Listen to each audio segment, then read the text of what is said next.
Now tuned into the greatest. The Run with Manny Wilson podcast. The Manny Wilson podcast. The best sports podcast there is. Yes, sir. What's up, everybody? Welcome back to The Run with me, Manny Wilson, all the way from Detroit to Chicago to your speakers and headphones. I appreciate you tuning in to the first interactive sports podcast, a community that makes sure your voice is heard. So if you hear something you agree with, you disagree with, you like or you dislike, just go ahead, shoot me a quick take, 219-413-9405. And of course, we'll play your take back on our next episode. And shout out to SeatGeek for sponsoring this episode.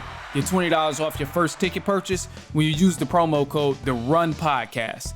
This code can only be applied for first-time users on the mobile app or website. So I'm not sure about you, but football season is here. I got to go to a couple of games. My team's is winning. I'm out here, so hey, I'm gonna go ahead and create that account and then use that promo code, save myself $20. Anyway, look, man, hey, big night for Thursday night football. Of course, we had the huge matchup between the Atlanta Falcons and the Tampa Bay Buccaneers, and this was a crazy game here for both sides. And I mean, we've seen a duel above all. So obviously, you may know by now, Falcons won this game 36-30 in overtime. Kirk Cousins had the game-winning drive, brought Atlanta down, and then threw a dart and took it all the way to the end zone there by Kadero Hodge, I believe. This was his first start, so he had a big night on his first start or his first time getting in the game. So huge win for Atlanta here. We've seen Kirk Cousins throw for over 500 yards, finish the game with 509, 4 touchdowns, only 1 interception, but above all, threw 58 passes and completed 42 of them. I'm pretty satisfied with this matchup I watched here, even if you look at the Buccaneers side. We've seen Baker Mayfield have himself a game as well, 19 for 24 in passing attempts, and he balled out, threw for 3 touchdowns, didn't make any mistakes throughout the game, and you got to give Baker Mayfield his credit. Before I go too far about the Atlanta Falcons and what they did to win this game, it's safe to say, man, the Buccaneers are a serious threat in this conference. They're a serious threat in this division as well, and I'm sure, I firmly believe we will see the Tampa Bay Buccaneers and Atlanta Falcons again later on in the playoffs with more at stake. Because right now, 4th week of the season, obviously it's important. Obviously people want to win. You want to be a leader in your division right now. You're trying to build that momentum. But above all, when it's all or nothing, win or go home, these teams are going to play each other again. I wouldn't doubt it. And this division in the NFC South is stacked right now. It's stacked. It's a lot of competition. And they got some stuff cooking over there in Tampa Bay. You cannot ignore that Baker Mayfield is playing his best ball that we've seen him play in the NFL. They still got a lot of great rushing backs over there between Rachaad White and then Bucky Irvin. Those two have been playing great, sharing the touches. And then Godwin, Evans, Auden, Irving. You got so many different guys on the receiving end who's playing great for the Tampa Bay Buccaneers. Even Shepard, another guy who makes an impact. He didn't do much in this game, but obviously we've heard his name called all throughout the season, and we've seen what he's been able to do. So you definitely got to consider the Tampa Bay Buccaneers as an elite threat in this conference of the NFC and ultimately in the NFC South for sure, 1,000%. You got to give them their credit because they've been doing their thing. They've been doing their thing for sure. However, for this game, it was a down-to-the-wire game. Almost shocked the Atlanta Falcons won, truth be told, because they made so many mistakes. Made a lot of mistakes, had a lot of silly penalties that almost came back to really haunt them and hurt them throughout the game. Multiple flags, offsides, drop passes was another one. But once again, as we've been saying since week 1, the defense came and saved the day for the Atlanta Falcons. The defense was there and really held it down, made sure the Falcons could get the win. And I'm glad they did. This is the 4th game with the Atlanta Falcons defense where they forced a turnover. The 4th straight game that they forced a turnover against the other team here. We had the game against the Saints last week. They had the interception against Derek Carr. The Eagles, they forced Jalen Hurts to have an interception. Pat Mahomes, yes, they lost that game, but they still forced an interception. And then you had the Tampa Bay Buccaneers, where our safety, Jesse Bates, I think it was Jesse Bates. It might have been another safety, but our safeties in the defense, above all, forced multiple fumbles that helped out the Atlanta Falcons and got the ball back in crucial times of the game.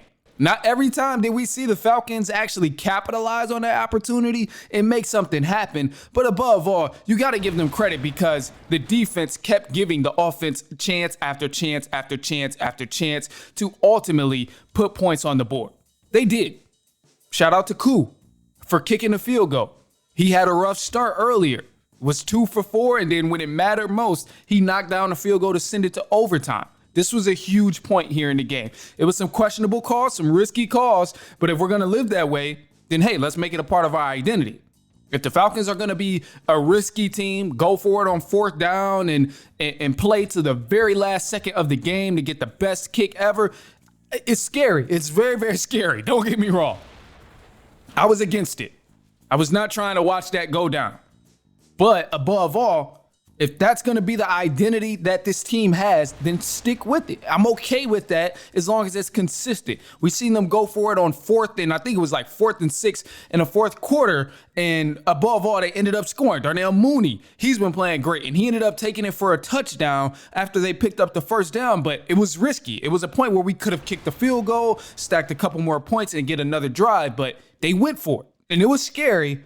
But again, if that's going to be the identity, then I will take it from the Atlanta Falcons. Above all, man, hey, they played okay. We've seen improvement compared to last week from the previous weeks of this game. In this game, the offense looked a lot better. The play call wasn't as bad as we've seen. Still some things you want to sharpen up. Still some silly mistakes you want to sharpen up in terms of being locked in, being focused, and just being disciplined on the offensive end. But everyone touched the ball. We've seen Kyle Pitts finally get some touches. Kyle Pitts had 7 receptions, 88 yards. Drake London proved himself to be an elite receiver in this game. Definitely shown himself as a star receiver in this game. Darnell Mooney did the same thing as well. Both of those guys had over 100 receiving yards. This was crazy. Kirk, I get, he threw 50 passes, 60 passes almost, which is obnoxious. It's insane.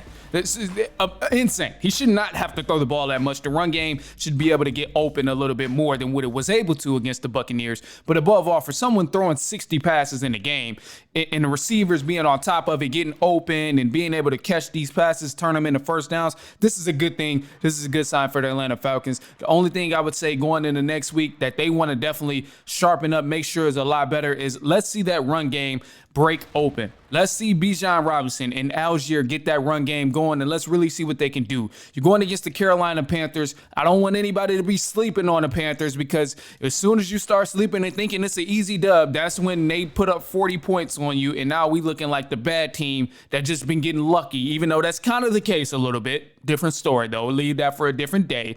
But above all, going into that Carolina matchup, the Atlanta Falcons definitely got to lock in, and they definitely got to be focused. I would say O-line, continue your great pass protection as they've been doing. They've been doing solid with the pass protection, but the run game, that's got to be better. We got to be able to give our backs open space. We got to give them holes to run through with Bijan Robinson and Tyler Algier because that's an elite duo that they have back there. And to me, it's no reason that duo can't be like what we see in Detroit with the Lions. We should 1,000% be able to duplicate that. But the offensive line clearly is the difference maker here, and why we're not seeing that. But hey, shout out to Kyle Pitts, man. Did his thing, finally got some receptions. Ran some good routes against the linebackers instead of DBs this time. So, hey, I'm happy for that, man. The defense, shout out to them as well. Did their thing, of course. Happy to see that defense go to work, get the ball back multiple times. Gonna be a fun ride in Carolina here. That's next week, of course. So it's gonna seem like forever until the Falcons play football again. But look, we got some more stuff coming up, man. We got some news and all of that stuff, some trades. It's possibly about to go down. So I would say take a listen. Don't go anywhere. Look, man, it's only halftime, so we'll be right back.